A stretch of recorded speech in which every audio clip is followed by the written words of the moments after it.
Hey, Valley Schuss fans, I just want to give you a quick overview on this video you're about to watch. It's a video that Chris Cox and I recorded back this past winter of 2023 as we were walking across the Bruce Trail of the property that used to be Valley Schuss. So just for your situational awareness, so this here is the property that used to be the Valley Schuss Ski Resort, right in here. Obviously, this is the bottom of the hill down here.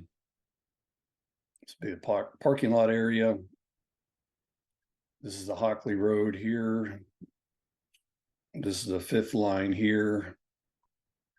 So during this video, Chris and I are starting on the fifth line. The Bruce Trail cuts across the fifth line, basically from the east side of the fifth line and crosses over the west side of the fifth line and walks southwest through the Valley Schuss property. And I can show you on the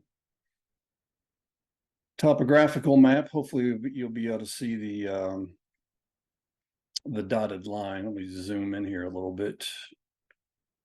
But this is where we begin the video, standing right here on the fifth line. And I'm not sure if you'll be able to see this dotted line, but this is actually represents the Bruce Trail itself. And that's what Chris and I are walking on as we're talking in this particular video. So we start off here at the fifth line, we walk across, and let me switch back to the other map here. So Chris and I start off here on the fifth line, and then we basically are walking the Bruce Trail. So you'll see in the video, we start off here, we start talking about these trails that were along the fifth line. And then as we proceed on, we start to pick up this trail over here, which I ended up naming the CC Trail for Chris Cox. Never knew the actual official name for it. But you'll hear us talking about this particular trail, and then we continue our walk to the southwest, and then we cross the lift line. So you'll see us standing in this area trying to identify the origins of the original lift line, and this is the original lift line here. That started off obviously at the bottom of the hill and came up through here, and then continued up the hill all the way here to the top. So that's the original lift line. So you'll see Chris and I talking about this. We continue our walk to the southwest, and then you'll see us cross over the Wendigo Trail. So you'll hear us talking about this particular trail, and then we continue to walk, and we finish somewhere up here, not quite to Murray's Run. So I just want to give you a little preview of what Chris and I will be talking about in this video. I hope you enjoy it. All right, so we're standing on the fifth line, and I have Chris Good day. Cox with me. Just looking up the fifth line, and we're going to start walking across the Bruce Trail here on what used to be the Valley Schuss property, and hopefully discover a few things. So Chris, one of the things I wanted to ask you, so when we were talking about trail names, so this, if you would have got off the main lift line and turned left, Yeah, this would have been what we think the fifth line trail, basically paralleling the it was fifth right, line. right alongside of the fifth line, yes. Yeah, and actually, somewhere, maybe a little bit above here, we would groom and then around to the bottom of the bigger lift. Okay. But you could also cut to your left just up here, Yeah. and go down that valley that you see. And that would go under the bridge. That would go. So I guess another question I have for you. So was this all skiable terrain, or was it? No, there was bush here. Okay. So Yep. out there where you see all of the poplar growth, Yep. that was the trail. Okay. And here where there's ash and some maple and some of the hemlocks and things, this was a wedge of bush. Okay. And it ended probably another 200 meters up the hill, because that top of the hill had all been a farmland at one time, and they'd cleared all of the bush off that. But down in here where the valleys started to get steeper, they didn't clear it. Okay. So did anybody ever try to ski through here like a glade or anything? Well, you would have some tracks go through now and then, yes. Okay. But the more popular glade was between. There's a run that goes down here. There's a run that goes down here. That was the first job that I had. While I was still in school, I would come up on weekends and spread hay and straw over that. It had been bulldozed that year. I don't know that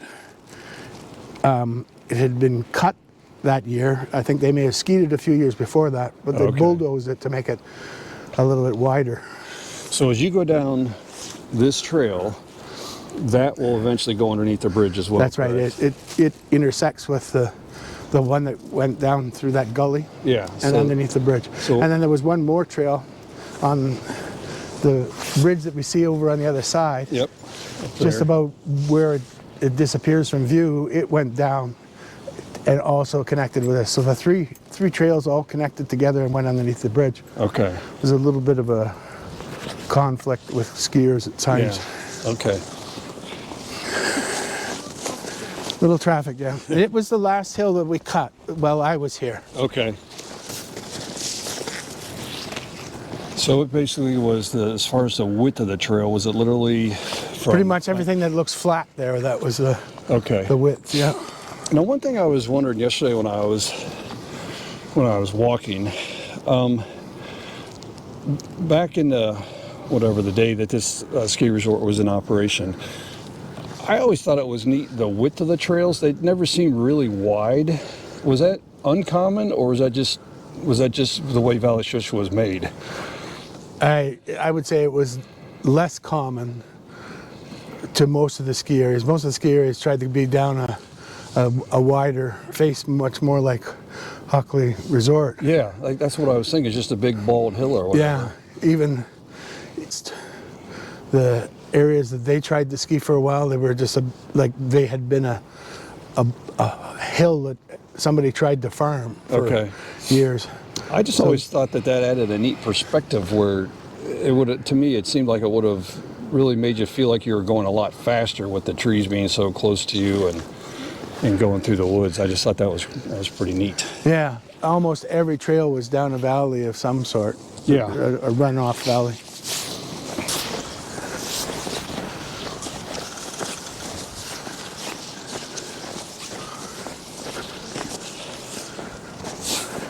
All right, so this is obviously an old ski trail. This is what we think is the orchard. You notice right there's one of the ski cap, or the snowmaking cap right there. Yeah. Do you remember, was there snowmaking over this far as a hydrant? Yes, and right down at the bottom as well, there were hydrants. Okay. And I think they had been put in new just the year before I started. So did the main water line, did it basically parallel the lift line and then branched out? Yeah. Okay. It only had a couple of branches, but that's what it did. Okay. All right, so we're obviously looking down the hill and then going back up the hill. So like you were talking about earlier, when they bought the property, the top half was basically bald. Yes. So if you got off the lift and turned left, if you stayed close to the fifth line, you could come all the way down. And I'm assuming about, I'll just say, I don't know. Just about where those pines start, you had an ability to split onto this run. And that's where basically the woods started, to where you had to make a choice, either stay and parallel the fifth line or come down this trail. And from what I know of before my time, this was woods up until just a couple of years before I started here. Okay. The only way down on the left side of the toe was to follow the fifth line trail the whole way. Okay. All right. Interesting. That's hearsay. Yeah. Well, right now you're the authority, so we're going with what you said.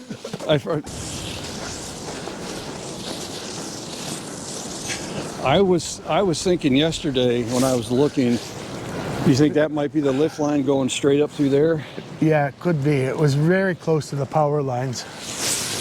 And you can see a little bit of a cut down that way. Okay. If poplar trees didn't grow so fast, it would be easier to see, I guess. Yeah. I've walked up that line before. If we were here without the snow, we'd be able to find footings to confirm it. Yeah, yep. Because there would have been maybe 4 towers in this flatter section. Okay. All right, so standing on the lift line then, essentially there was really just 2, if you got off and went to the left, there was essentially 2 trails that we just walked over. From the lift line to the 5th line, that whole face was wide open. Yep. A little bit steeper beside the lift line than it was if you went to further left and then skied down on your right. And then there was a couple of plantings of trees, one right down the side of the 5th line, and then one that started about halfway up that pitch that sort of segregated the 5th line from the run that we're calling Orchard. Right, okay. And then you could ski down beside this lift line to the top of the bridge over well, I can't really see it over that, but that was where we cut a hill down a steep section. So I didn't realize that you literally could ski pretty close to the lift line all the way down. Yep. Okay. Yeah. Because when I was down at the bottom. Not all the way to the bottom. You would ski to the press up of this hill here, and then down very steep to the very Orchard steep or section. whatever. Yeah. Okay. To the confluence of the 3 trails that all had to fit underneath the bridge. Yeah, I think I saw that trail yesterday. All right. So this area that we're standing in now, so this little bit of ridgeline, so no skiing here at all. No. But I'm thinking this is what the Wendigo Trail. That's correct. Okay. See my higher level of education from you and Murray actually know a few things now. You don't remember them from when you were 12? I don't. I don't think I ever got up this far. So that is definitely the Wendigo. Yes. Okay, cool. And pretty much right when you see it end, or like now, that's where it joined back up with Murray's. Yep. Yeah, I walked up there, then walked up here yesterday. So essentially looking back up the hill, if you would have got off the main lift and turned right, Yeah. was this all like a trail or whatever? It was a trail right from the top because there was a row of trees in between the Wendigo and Murray's. Okay. Had a couple of cuts in it, of course, because we would take the grooming equipment across the hill at certain points in order that we weren't trying to climb the steepest spots. Right, okay. So you could start on the Wendigo, cut over to the Murray's run. Gotcha. Ski a little bit through this bush that's right on our right now as we look up the hill. Okay. It was fairly open glades. Okay. And then come back out here if you wanted, or go down to where the deck was. With you being more of an avid skier, I'm not very much of a skier. As far as like, the Wendigo here in Murray's Run, would you characterize that as an intermediate trail? It would be intermediate, yes. Okay. And only in parts. I mean, that was one of the downsides of the hill is we would have a steep little bit, then a run out and steep again, and then a run out at the bottom. Yeah. So some people found that boring.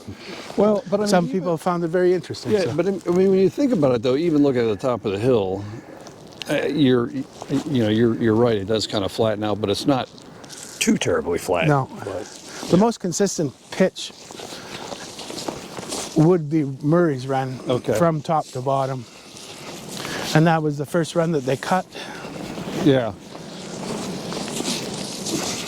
I don't know how many years they operated with just the one run, really. Yeah. Well, with no snowmaking, that was probably tough. Although they would have put the caribou in fairly early, I think. There's another snowmaking cap right there. So we're coming up on Murray's Run. So the same thing, the main water line was with the parallel with the lift line, and then I'm assuming we had an offshoot coming out. There was an offshoot to a hydrant that was beside the deck. Okay. Oh yeah. So all right, we'll see that here in a little bit. And I think to the other side of Murray's Run which is, I think there was a hydrant near the wreck of that old toboggan sled.